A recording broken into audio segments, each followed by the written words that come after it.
What's going on, guys? Welcome to Boosted Motorsports. Behind me, we've got this Dodge Challenger SRT Hellcat, and we also have this 1968 bodied Dodge Charger. So on the last video, we ended up introducing you guys this project, and essentially what this is a 2011 Dodge Challenger SRT 8 that has a 1968 Dodge Charger complete body swap on it. This thing was beautifully done, but you'll notice inside it looks a little bit different than a 1968. So this has the 2011 Dodge Challenger interior in it. Some people love it, some people hate it, but we are actually going to be completely converting this car over to a Hellcat. So newer 2015 and up Dodge Challenger SRT Hellcat interior. We're gonna get the newer style seats in here, but not only that, the complete Hellcat drivetrain. Over here, if I walk over to this side, I'm gonna show you guys a salvage SRT Hellcat. So this thing was totaled. You can see it took a impact to the side here. Some people will say, hey, you could fix this. I promise you can't. Like, the whole roof is buckled. You know, maybe you could, but it's not worth it. Roof is buckled. This whole upper roof structure is pushed in, and actually the sill here is actually pushed in to the seat. So, but for our purposes, and you can see the bags went off, whatnot, but for our purposes and the Hellcat drivetrain, this is going to be a perfect candidate. So you also notice that the airbag has deployed in the dash, so we'll have to get a new dash also, but there is going to be some customizing that has to take place in order to get this dash to fit in there, because there was originally customizing that took place over there as well. Anyways, we are going to get straight into it. The purpose of this video is going to be to take as much as we can from this car and just start getting everything ready for the swap. So no point in taking that out just yet. We're gonna have essentially two cars completely dismantled, but we're gonna take everything Hellcat out of this Dodge Challenger and try to set it over there in that space over there. So it's gonna be occupying a ton of floor space. So we're gonna try to get everything out of this car, put it over there, and then that will get us ready to put everything in here. I'll show you guys under the hood of this real quick. So underneath the hood of this 68 bodied Charger is a 392 6.4 liter Hemi, but it also has a MMX cam. So if you guys haven't seen our intro video, go check that out. I went through in depth on this whole swap, and yeah, this power plant is going to be coming out along with probably all of the 2011 electronics, because we're going to get it up to speed. You know, Uconnect, all the nice newer stuff that comes along with the newer Chargers and Challengers. So that's the project, but the focus of this video is getting all the Hellcat things out of this wrecked body. Right before we take this thing apart, you guys know we got to hear this thing. We got to give it a couple yang yangs before we take this thing all apart. So there she is.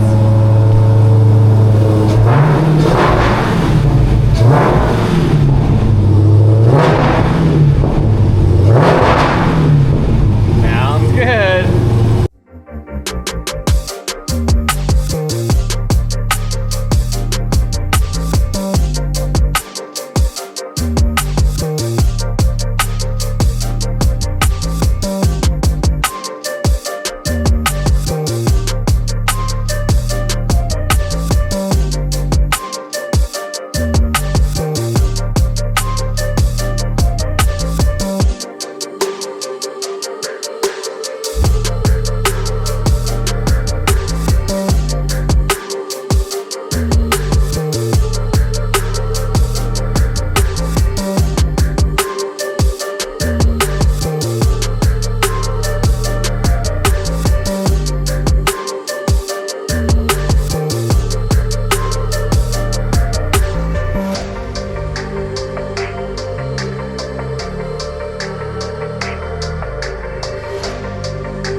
Okay, little update for you guys. So ended up removing the radiator support. The oil cooler is here. I just have it suspended right now just with a tie wrap, but took all the bracketry that normally holds that in place. Windshield washer bottle. Right now I've got the coolant out of the engine draining. This mess over here, I just took off the supercharger cooler. There's an auxiliary cooler here, and then the pump. Removed that and did my best to capture it. You can see the bucket mark, the witness mark there, but rest of it, yeah, I'm gonna have to clean up a little bit of a mess. So I haven't bothered cleaning up my mess yet because we still gotta take out the radiator and all the cooling systems. So that's that. I'm also going to do it in two ways. Some people will drop the entire cradle with the engine on it and everything, which I might do. We'll see how I'm feeling. I probably will do that, but probably just leave the engine on the cradle. And I'll remove the transmission because it's a pretty long unit. Like, transmission's gonna be all the way to here somewhere. So I think I'll probably take the transmission off. I have a transmission jack. We'll lower that down separately. And then I'll probably take a lot of the brakes and suspension off the cradle. At least at the upper control arm areas. And then we got the 4 bolts for the actual front K member. So I'll probably, like I said, leave the engine on that, drop the whole thing down somehow, some way that way, and get it out of our way. But anyways, that's where we're at right now. I'm gonna let this drain and probably start taking out drive shafts, all that kind of stuff from the rear too, so that I can pop the transmission off this. Okay, a little bit more stuff. Took off the front rebar, still letting that drain. Just took a quick peek underneath here. I'm gonna raise it up further, but I want to show you guys. I think my initial assessment as far as what I wanted to do, I'm gonna change that slightly.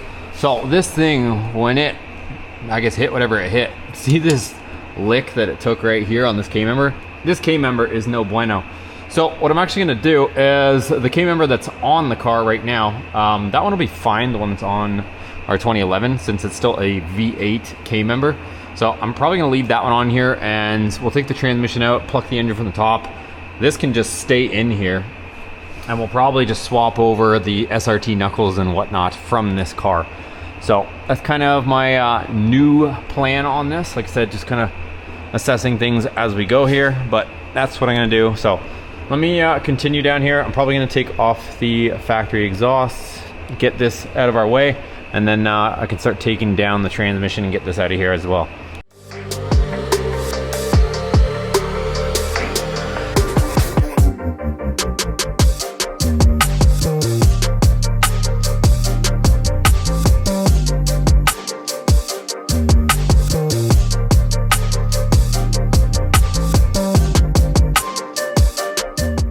All right, so exhaust is off. We took off the downpipes from the cats on both sides, and then took off the one-piece exhaust section there.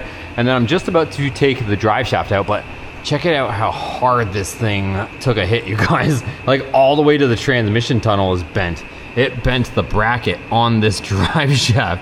It's supposed to be perfectly round. You can see this piece is lifted up, and it tweaked this bracket. Like, this thing smoked something. Like, even the floor is all crinkled here. So she took a lick for sure. Like, look at here, you can see this in there. The other thing too is, I don't know what this thing went over, but rear differential needs to be replaced. You can see there the cooling fins, it's not leaking, but the cooling fins did take a hit. You could probably honestly use this, but I'll talk to the owner and see what they want to do, whether they want to replace this or rock it. Like I said, you could use it, but it's not cosmetically appealing looking.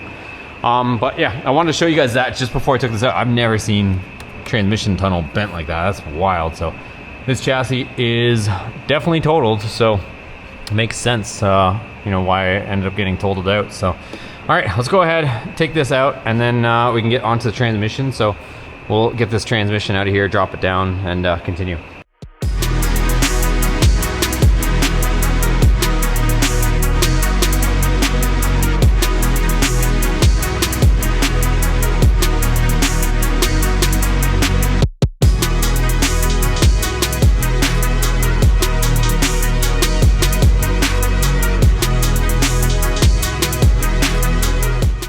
All right, well, we ended up making a mess. Even though I took the converter bolts out, the converter ended up getting kind of stuck on the pilot there. So it is what it is. I had to end up shoving it back in while it was there. So I popped it back in, but it did pop out just ever so slightly and ended up dumping a bunch of fluid, but she's back in and now it's not leaking, thankfully. But transmission is out. So got our drive shaft out, exhaust is out. Transmission is out, of course, and what I'm going to do now is we're going to bring this down, and then I'm going to cherry pick the engine from the top is the game plan here. So that's what I'm thinking I'm going to do, and then I'm going to leave all this stuff in the rear just so we kind of have this balance as far as weight goes. So I don't have a ton of weight in the back, but I do have it strapped down, so I don't want this thing to do some exciting stuff, acrobats with us. So anyways, got that strapped down. So let's go ahead. Probably gonna loosen these engine mounts, at least take the bolts out so that it's kind of just chilling there. And then we'll pluck this thing from the top. And I'm gonna leave this cradle because this thing is smoked. And then yeah, we'll just keep going from there.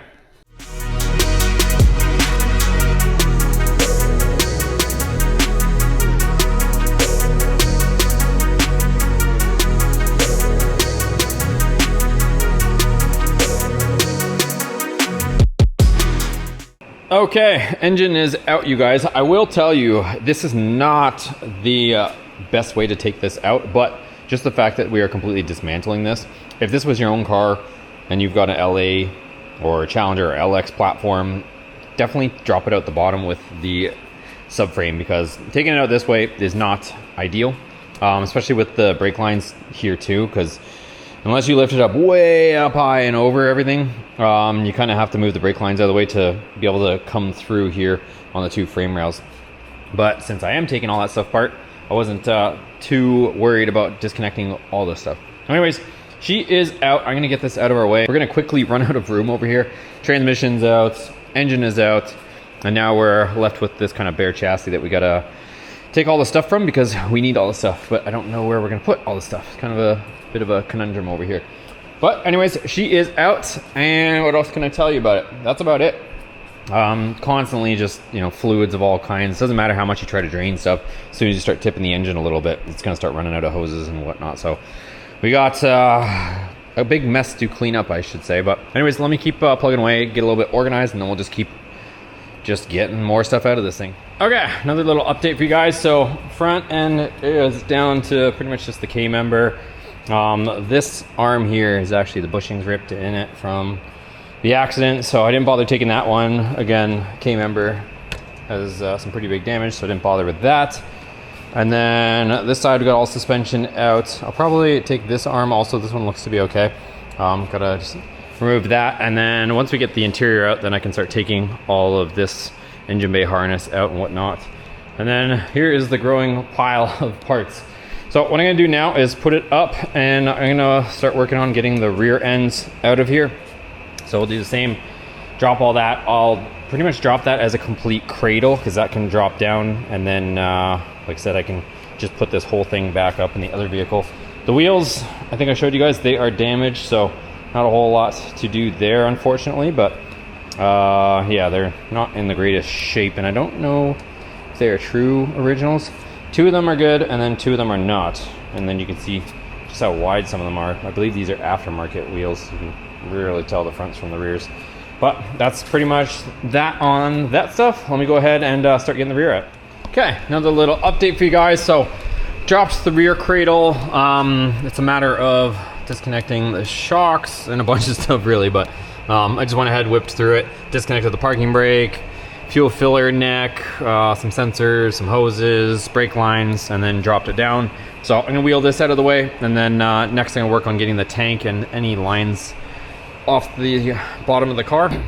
Okay, the pile keeps getting bigger, and I'm gonna clean all this stuff off before we end up reassembling it. I'm gonna pressure wash it all. I'm gonna have to cap some of it so that I can pressure wash it. Some of these hoses and whatnot, but we're gonna clean everything, degrease everything, make everything look like new before it goes into our project car. But here's kind of what's going on under here. I got pretty much everything that I possibly want.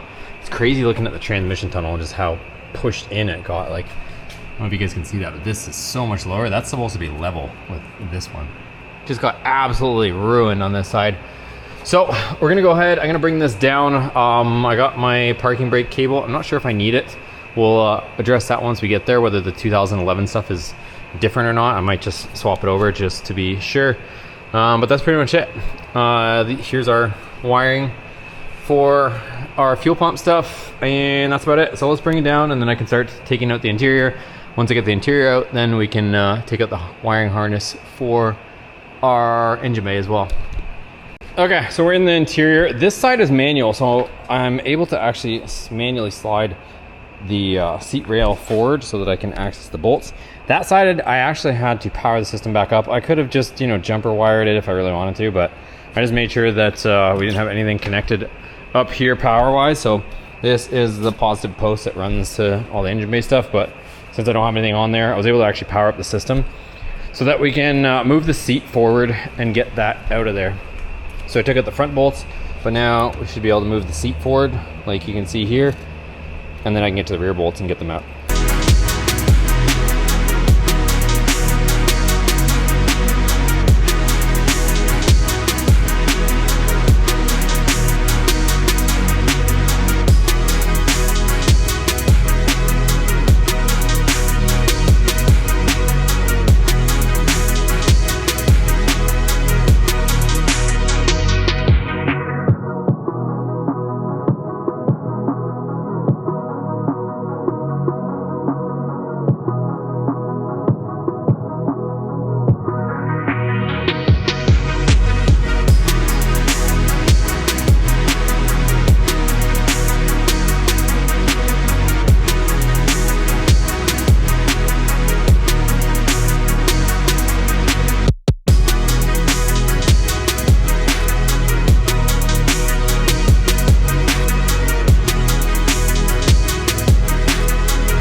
All right, the shop is an absolute disaster, you guys, but this car is now completely down to the chassis. So got all of our electrical wiring that we need, our module stuff, some of the seats and stuff. The interior is not too salvageable.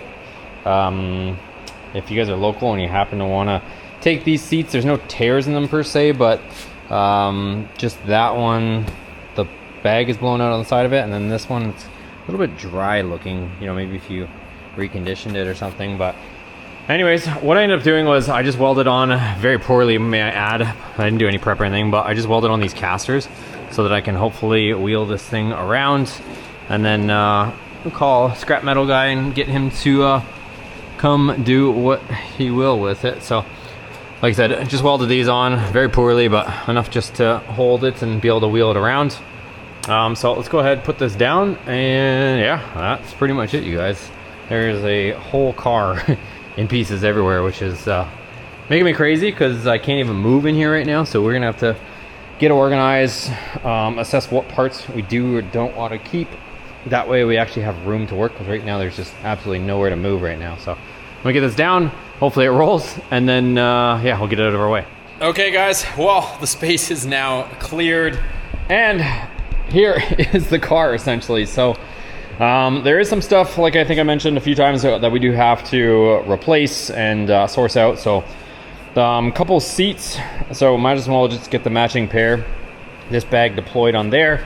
Also, we will need to find a dashboard. Could potentially get that wrapped and covered, but we'll try to find a dashboard to replace that with.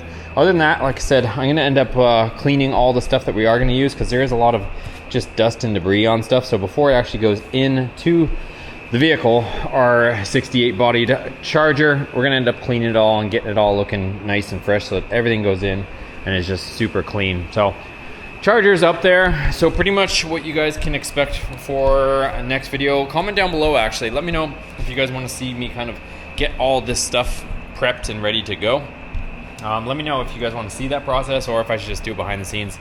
Probably, unless you guys comment and tell me otherwise, I'm probably just gonna turn up the music, play some music, because I can't actually play my own music because it gets copyrighted. So I might just actually play my own music, put the gloves on, and it just starts detailing all this stuff. But unless you guys want to see my detail process and making it look brand new from being all dusty, then you guys can let me know.